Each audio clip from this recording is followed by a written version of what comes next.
Leprosy. That's something that in times past was a horrible disease that everyone was afraid of. Nowadays, it's not so scary. People can be cured or healed of leprosy. Well, good morning, everyone. The reason why we're talking about leprosy is because today's reading or scripture text focuses, at least in the front portion, on lepers. The text is Numbers chapter 5, and the first few verses speak of this. The Lord instructed Moses, command the Israelites to send away anyone from the camp who is afflicted with a skin disease. In other versions, leprosy. Anyone who has a discharge or anyone who is defiled because of a corpse. I'm going to focus on the leprosy and the skin disease. Moses has to send those people with this skin disease outside of the camp. And God goes on to explain why. He says, send them out so that they will not defile the camps where I dwell among them. And the Israelites did this, sending them outside the camp, just as the Lord instructed Moses. Two things we want to focus on here. First is that there is a practical reason, because before there was a cure for this, leprosy could spread. And leprosy obviously corrupts or decays the physical body. But it's beyond that. So that's the practical reason God was concerned about those who did not have leprosy, and those who had a skin disease or lepers, therefore, must be sent outside the camp. But there's another reason. It's a spiritual one. Because God says that He doesn't want them to defile the camps where He dwells among them. So the concern is for the people, but also about where He dwells. And we know that wherever God dwells is a holy place, which then tells us that leprosy or the skin disease here symbolizes also sin. Because just as leprosy corrupts or decays the physical body, sin corrupts or decays the soul and the spiritual side of all humanity. And so God says very clearly, in His presence, there should be no sin. And so as a symbol of sin, lepers outside of the camp. Well, we can stop there and say, well, God takes a very, very strong view against sin and leprosy, and that's not wrong. A holy God can't stand sin. But thankfully, the Bible doesn't stop there.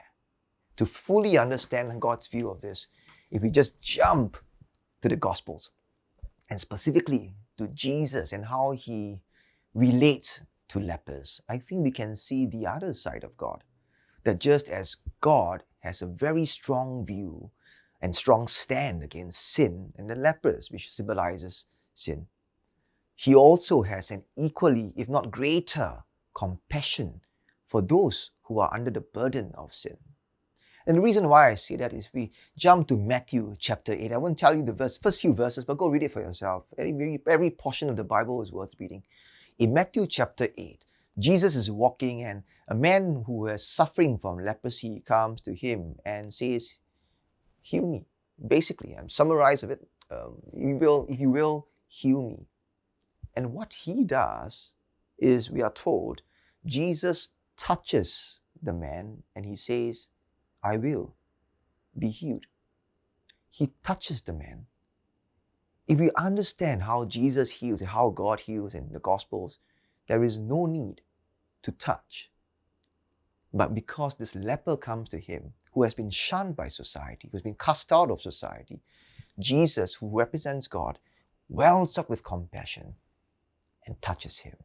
That tells us that God has great compassion for those of us who are suffering from sin. Beyond that compassionate side of God, we know He accepts us as well. He wants us to come draw near to Him, and so He can heal us from leprosy, from sin. If we jump now to Luke, it's a portion of scripture where not just one, but there were 10 lepers who saw Jesus and called out to Him.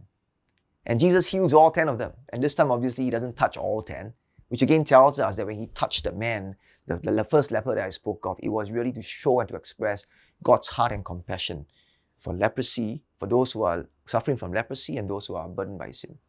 But these 10 lepers come and Jesus heals all of them with simply a word.